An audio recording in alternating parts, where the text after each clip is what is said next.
I have been a mom for almost 4 years, and one of the biggest, most popular accounts I have followed since entering the world of motherhood is the Feeding Littles account. It is so well done. The two experts, Megan and Judy, are so informative and just great to prep you for feeding your child and also getting creative with lunches, which is why I'm really excited to be joined for this episode with Megan of Feeding Littles for her new book, Feeding Littles Lunches. I am in the thick of packing these these lunches, these snack boards, these bento boxes that are being sent to preschool and that we're just having at home, and also just getting creative with food. I'm not somebody who is great in the kitchen, so the idea that this book will be able to simplify all of that for me and also make it enjoyable for my children is really exciting. So welcome, Megan. My oldest daughter is Lila, and she's 4. And then my younger daughter is 2, is Eloise. And then I have a 12-year-old stepson. So we have a lot of, different meal preferences, different food preferences, different ways of, trying to get them to even eat these meals. So when this book came here and then also had all the pictures that made it so approachable, I cannot tell you how thrilled I am that you're putting this book out there and that also parents have access to it, because you've done such a great job putting it on social media. And then to have this just like sitting on the kitchen table is thrilling to me. So thank you. Thank you. It's a very different type of book. It's not a cookbook. No recipes on purpose. Nobody wants to Yeah. make recipes for lunches. Well, I So, mean, the fact that it's not a cookbook also for me, because I am not great in the kitchen, I always talk about the fact that like this is, people say, oh, it'll change when you have kids. I'm like, it won't change for me. Like, I love to bake, but cooking is not my thing, and it's my yeah. husband's thing, thank God. But let's just talk about why I even put this book out there, because you don't have to be someone who's good at cooking to get this book. It's not a cookbook. It's really like a life skills book as a Yes. parent.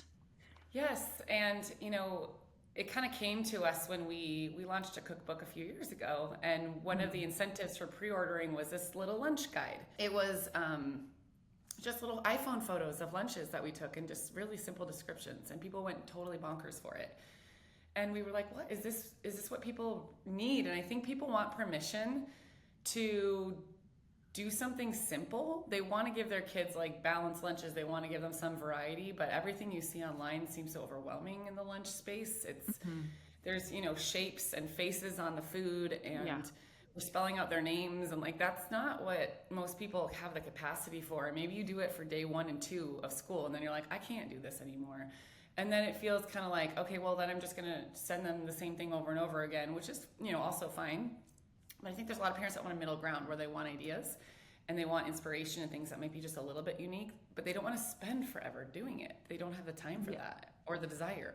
So it's really like it's almost like a coffee table book for your kitchen. It's an inspo book that is meant to show you different ideas and have, lists and resources and things that will help make your life easier and not make you feel guilty for like taking shortcuts. Yeah, I mean, I also love it because it feels like something that I can do with my kids. Like they can Yes. look through these pictures and also say like, oh, that looks really good, and maybe it's a food that they've never tried before. Or I mean, just like the idea of putting, some of these items into these bento boxes. Bento boxes are such a huge craze on social media anyway. And to your point of like people doing the little cutouts of shapes and making them look all pretty, it's like it's so pretty to watch. And the idea of doing it is so great, but it does take time. And you're mindful of your audience that, we're parents, we have things going on, we have hectic, crazy lives, and we just want to pack a relatively healthy meal for our kids to take to school. But getting creative with those ideas can sometimes be challenging. And like this is so simple in theory, but like I never would have thought of putting these foods together. So Yeah. I think it's genius. Was that kind of your goal with this book, is to just also make this interactive for parents and for kids? Yes. So the entire point when we went to even, pitch this book to publishers, it was like every single lunch must have a full page photo. That is non-negotiable because, and the whole entire book is super colorful because we want kids to be part of this process. And no matter what age your child, so, you have a 2-year-old who's still learning words and trying to describe things, they can point to something. If you have an older kid, they might use the book to actually make their own lunch.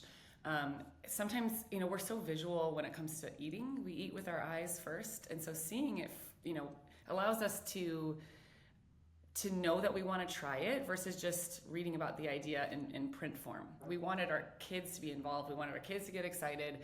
And we wanted them to have buy-in because then if they want to eat the food, they're more likely to eat it when they get to lunchtime.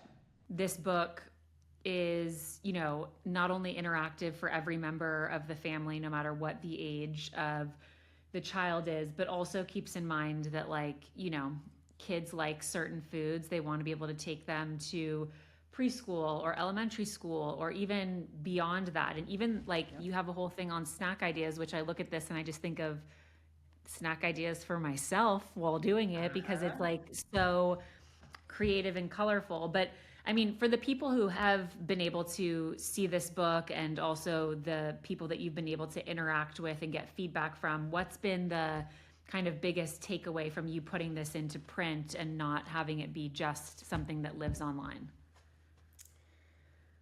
It's not a book that you put on the shelf and never look at again. And that's a super honor for us. It's something that lives in your kitchen, that gets dirty, that has dog-eared pages, that is loved. And the coolest thing was when we were shooting this, we would take the pictures and put them up on my fridge in my house. And we had a whole bunch of kids coming in and out for the photo shoot.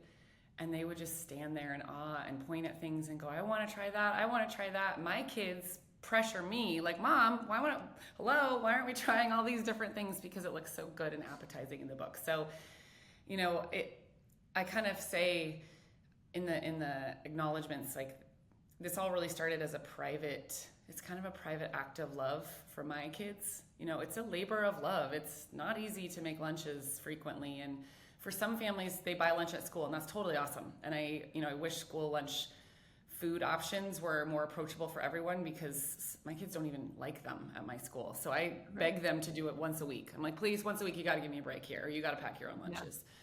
But for people that want to or need to pack lunches, it really is kind of this daily ritual that can feel unappreciated. And it's so overwhelming sometimes to have to do it over and over and over and think of the many lunches that you pack over your kid's school life experience. And I just wanted to add a little bit of inspiration and ease and joy to it. And that's what this book is. Yeah, well, you definitely succeeded at doing that because this book is all of those things. I want to also talk about, your account, your social media account, which is originally how I found you and how this book came to be. Your kids are a little bit older than my kids, but let's just go back to the start of your account and obviously it going through the roof with the success and attention that it gets. But what has that been like for you and what was the kind of original goal for starting that? That's a really great question.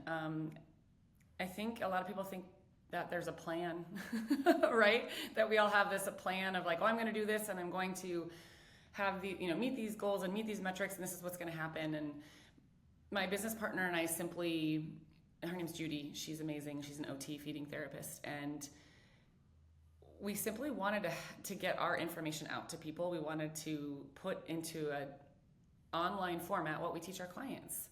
Because people kept saying to us, how can I access this if I don't live by you? I want your expertise and your help and your support, but I don't live in Arizona or Colorado where she lives. And so we just started by putting content out there. And I will tell you, we started our Instagram account almost 10 years ago. It was very different. The landscape was very different in the parenting space. Nobody was really talking about what we talk about. People didn't know what baby-led weaning was.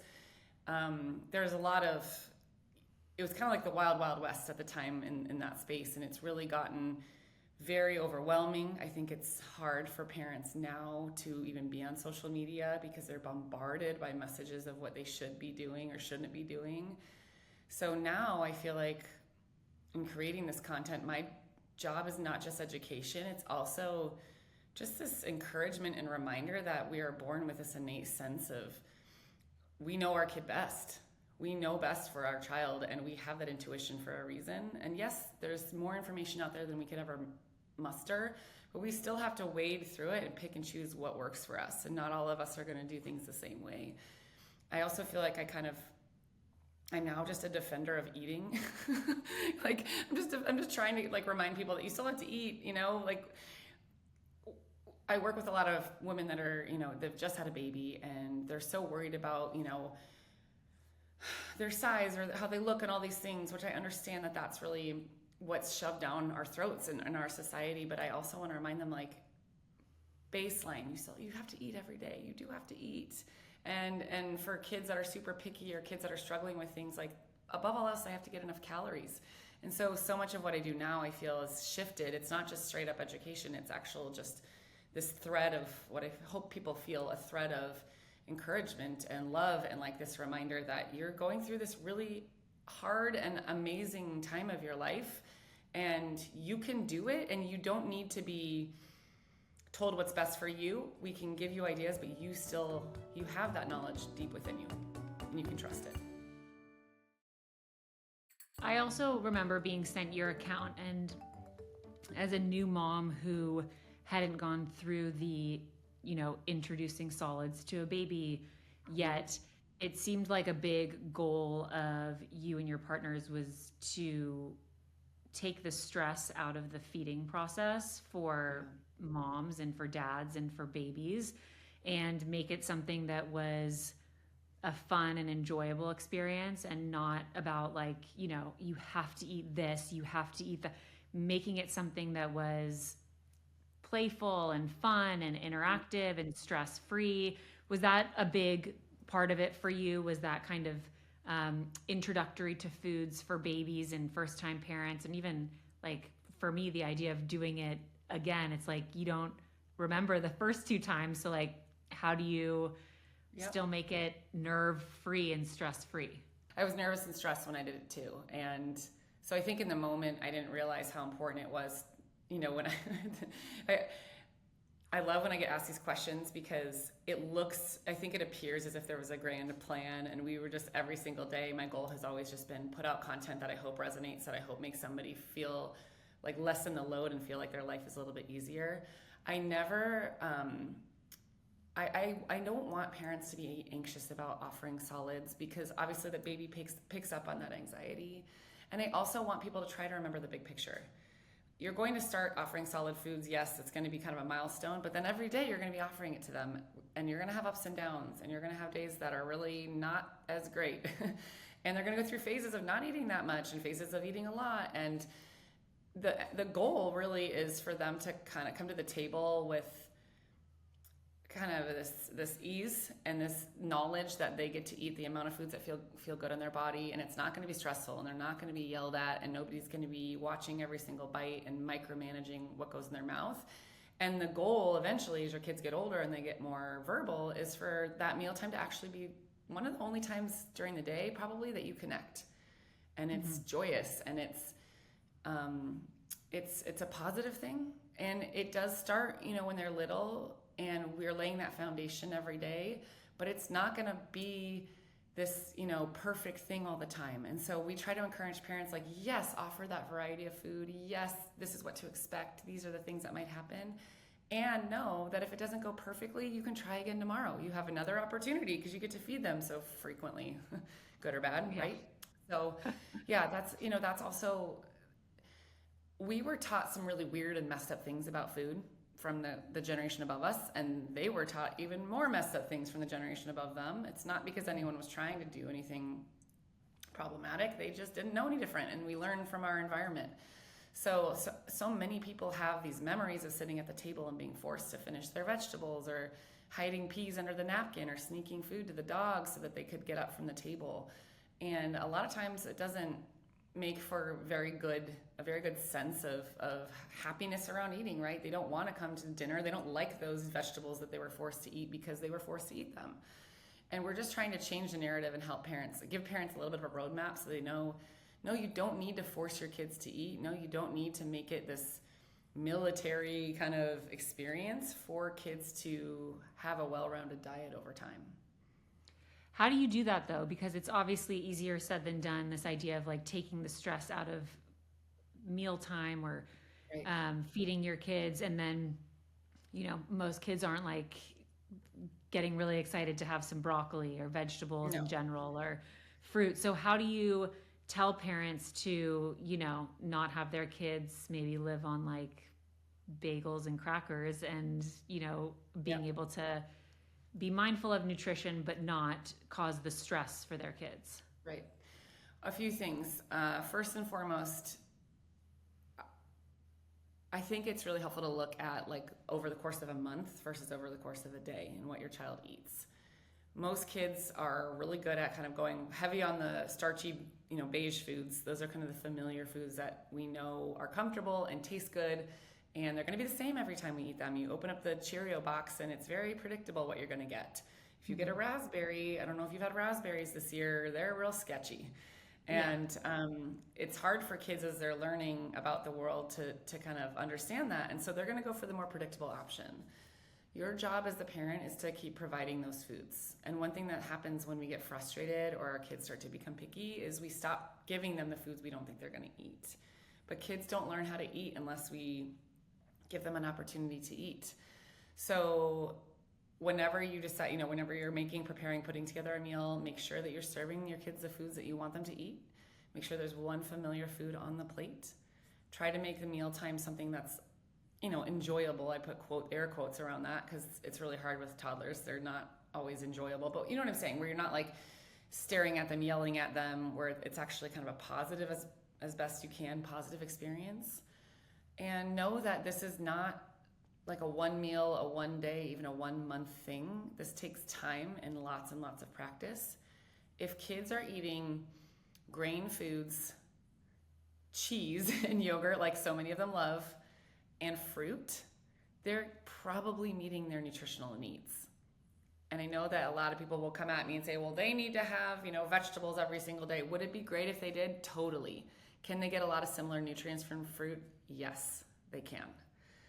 And by forcing them to eat vegetables, we're actually kind of pushing them away from those foods. I don't know if you've noticed this with your kids. If you kind of pressure them to eat something, Yes, they're actually less likely to eat it. But here's a few things, just a few strategies with vegetables. Put one piece of a vegetable on their plate. I know it sounds kind of silly, like what's the point? But kids are less overwhelmed by a small portion. And sometimes just that little unassuming piece of bell pepper, they'll actually be more willing to try than a big pile. And then that leads to their confidence, like, oh, I actually kind of do like this.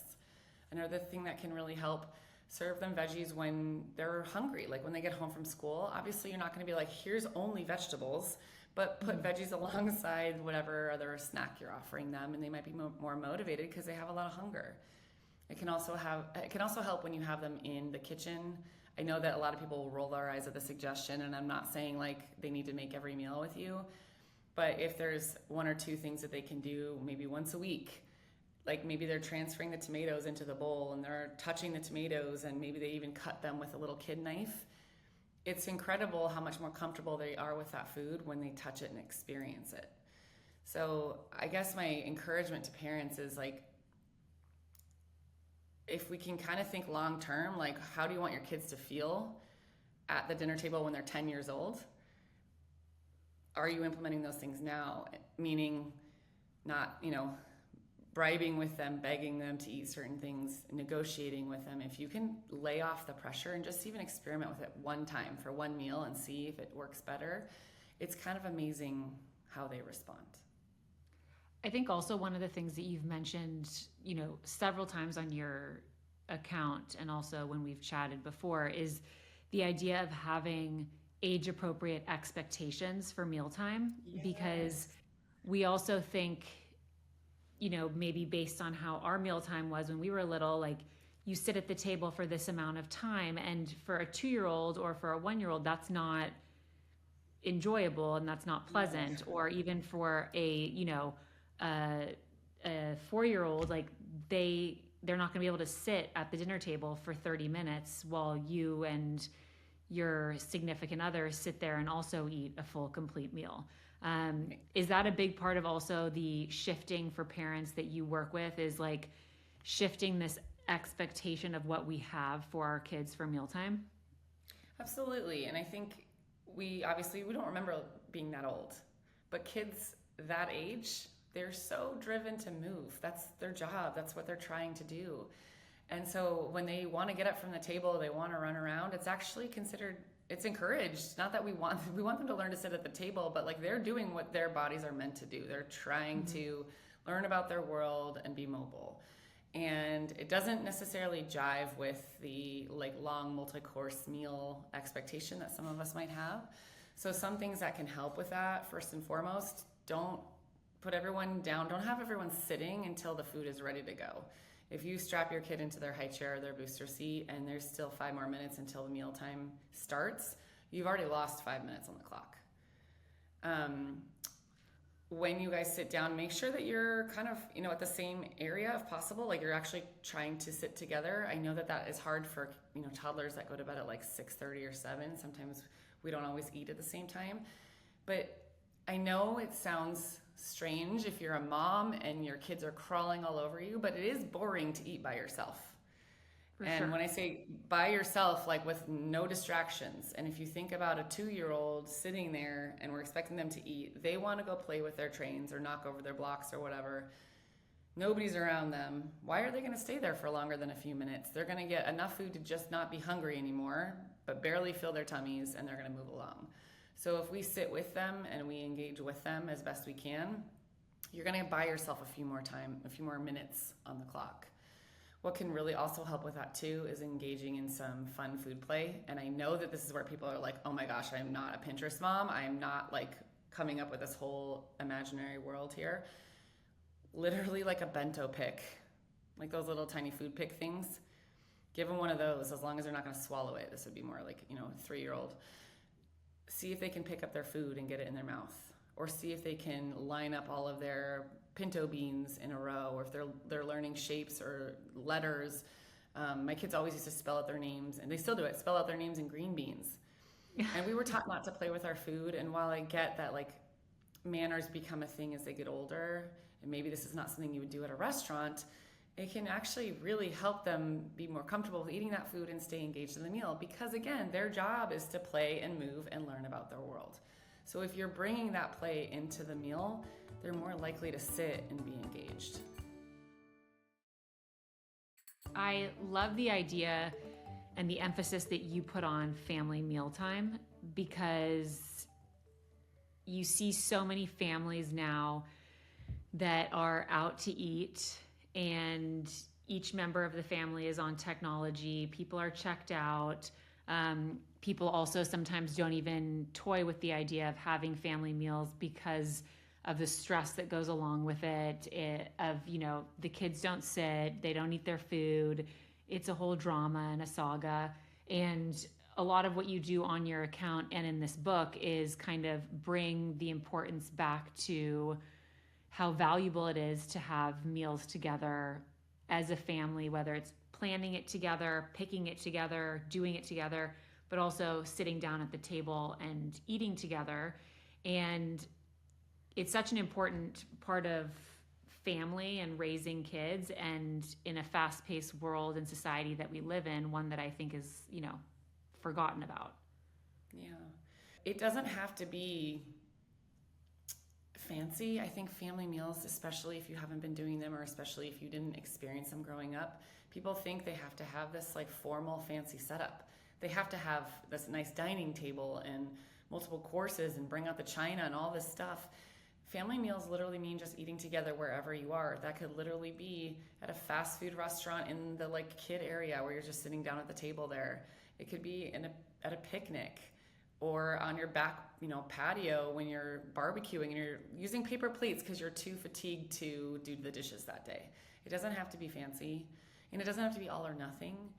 Kids do so much better with eating if they're with others. And it's also language and social emotional development, and they're learning about manners and customs and all these things that get tied into the meal because of the conversations that you have even before they're verbal. What they're listening to is amazing.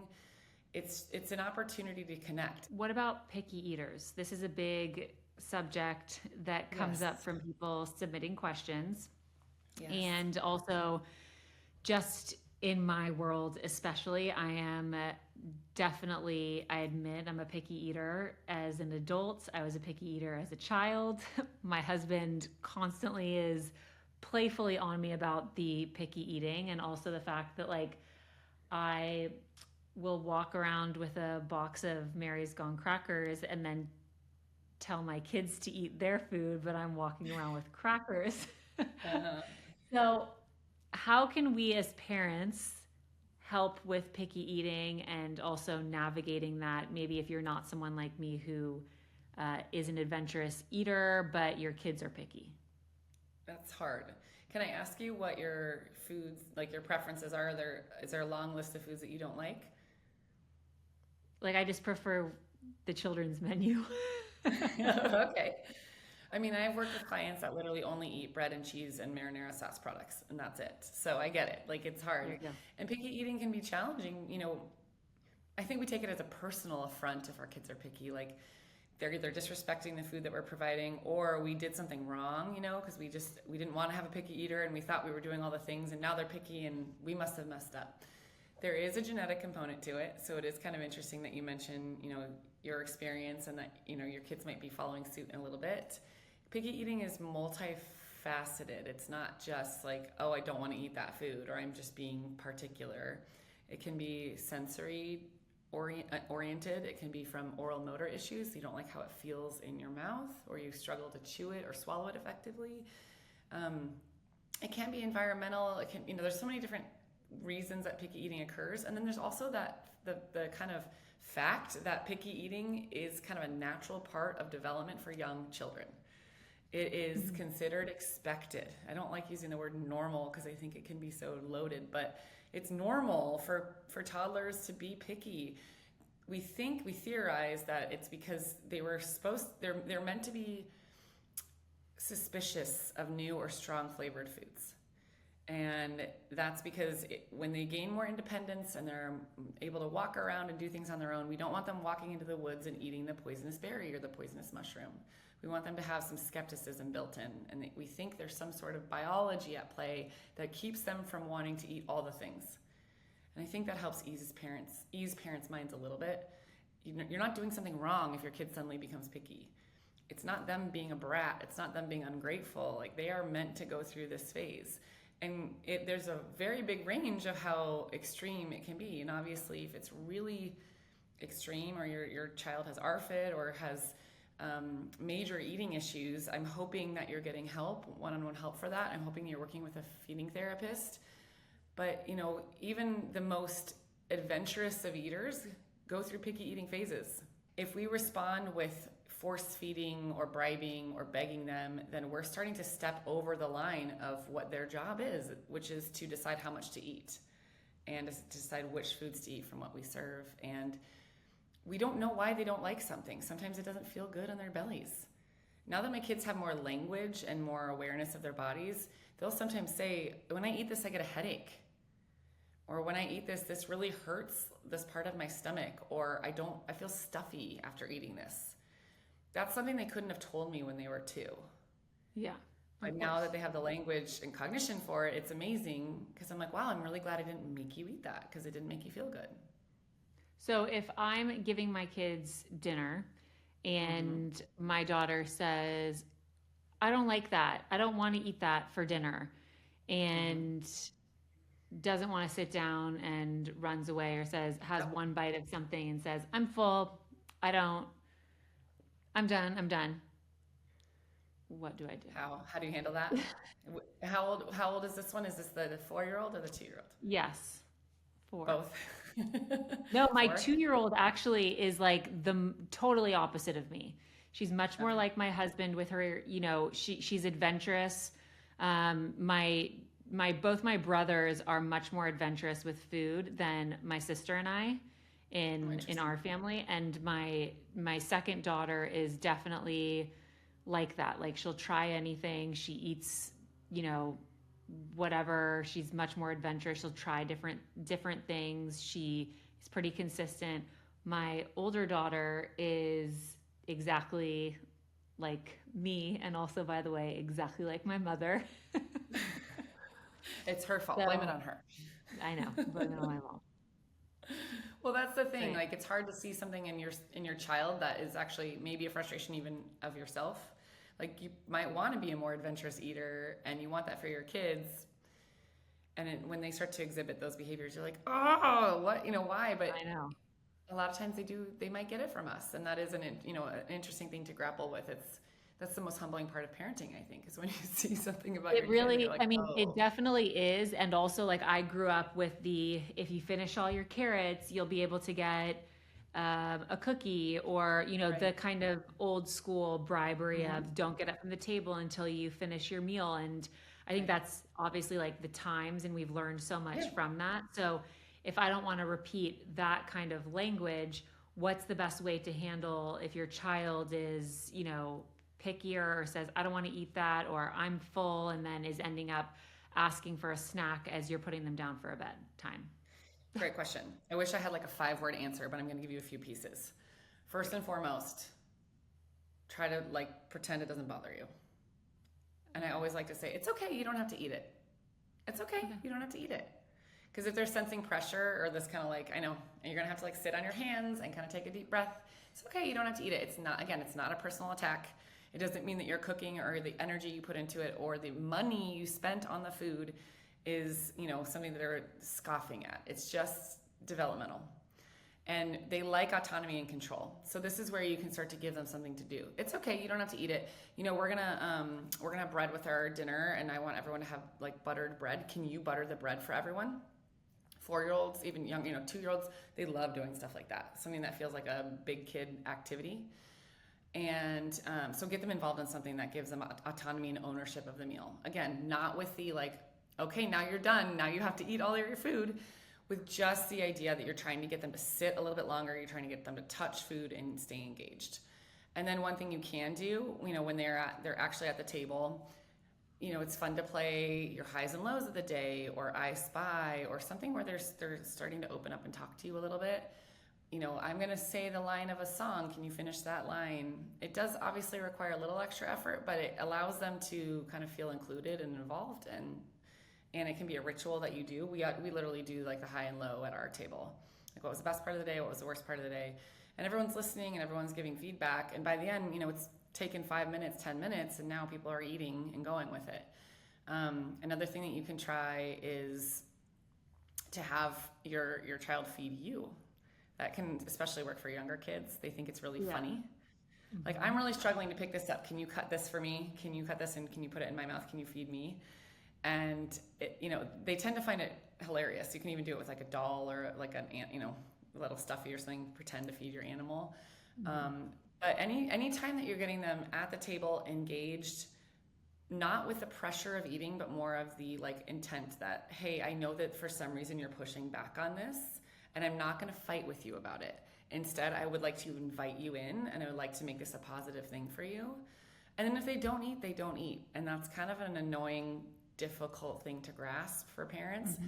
We tend to like regular meals, or you might be a grazer and you like to eat, throughout the day. And we feel like we need, like, missing dinner doesn't sound appealing to a lot of us. But a lot of kids only eat 2 decent meals a day. And they're good snackers oftentimes. So they're not necessarily hungry for every meal. And it's okay if they don't eat every single meal, as long as their growth is going as predicted, which odds are, even with these weird, wild swings, our kids do still somehow grow. And as long as your doctor's not worried about that, the growth or development with food, it's part of the journey. And if you're, forcing them and pressuring them, you're probably going to make it worse. So when your 4-year-old comes, I don't like that, I don't want to eat, I would say something like, that's okay, you don't have to eat it. I do want you to sit with us though, because we're going to talk about my like 5 favorite animals tonight. And sit down with her and be like, okay, can you scoop all the rice onto everyone's plate? If you don't want to, that's fine, but it would be really funny if you scooped it into like a little heart shape. Just little Oh, things like that are getting at their need to play and have autonomy and learn about their world. It's amazing what happens. And then, Judy will even use the analogy of like, okay, I'm going to take a little tiny mouse-sized bite. You want to see my mouse-sized bite? Do you want to do a mouse-sized bite? Okay, now I'm going to do a puppy dog-sized bite, and it's, a little bit bigger bite. Now I'm going to do a dinosaur bite, and it's a really like raw, and maybe food's falling out of your mouth. And again, it wouldn't be like, you're not going to do this at a restaurant. You're not going to do this forever. It doesn't mean your kids aren't going to have manners, but it does help get you in that more playful mode and less frustrated. And it's amazing what wonders it works for kids. It's amazing. It really, like I've seen it so many times now. I'm like, wow, it's so cool. It makes sense when you talk about it. The idea of doing it makes so much sense to me as a parent. And also is like, I'm like, okay, it's almost lunchtime for me. So I am going to just definitely try all of these things. And my kids are going to look at me and be like, what? Who did you just talk to? What phone call were you just on? Yeah. And, I tell parents too, like, you don't have to do all the things all the time at every meal all at once. Yeah. Even just a funny serving their lunch. I mean, try this. Put their lunch in a muffin tin if you haven't done that yet, or an ice cube tray. Kids think that's hilarious. Done that. I'm going to go do that now. Go do it. And it doesn't take you anything. Maybe it's like a teeny bit more washing at the end, but it's novel and different, and kids are drawn to that. And it's funny to see their interest peak when it's like, oh, all right, I haven't seen this before. Let's try this out. I think that these are all really great tips and suggestions about also just bringing family together, making it playful, taking the stress out of mealtime. And also with this book, just getting kids involved, parents involved, giving ideas to parents and caretakers about, how to make really great lunches, how to have snacks that are really great, how to come up with different ideas so you're not doing the exact same thing every single mealtime. And also just like having fun with it. I feel like that's the biggest takeaway that I always get with your account and also with this book is like the importance of not taking this stuff too seriously and being too hard on yourself if it doesn't go the way that you want it to go. Yeah. And going back to like getting on our kids' level of being playful, having fun, and making mealtime a fun time. So thank you so much for joining us. I'm so excited for people to get their hands on this book. It's so awesome. And the no stress lunches. Thank you so much to Megan for joining us today to talk all things Feeding Little's Lunches. This book is out and available now. Make sure you grab a copy. The pictures in it, the laying out of meals, of snacks, of storing food, getting creative to make your meals more enjoyable with your little ones, especially if you have a picky eater like I do. I'm just so grateful that she took the time to talk about all these things and answer all your guys' questions. So good luck and happy packing lunches.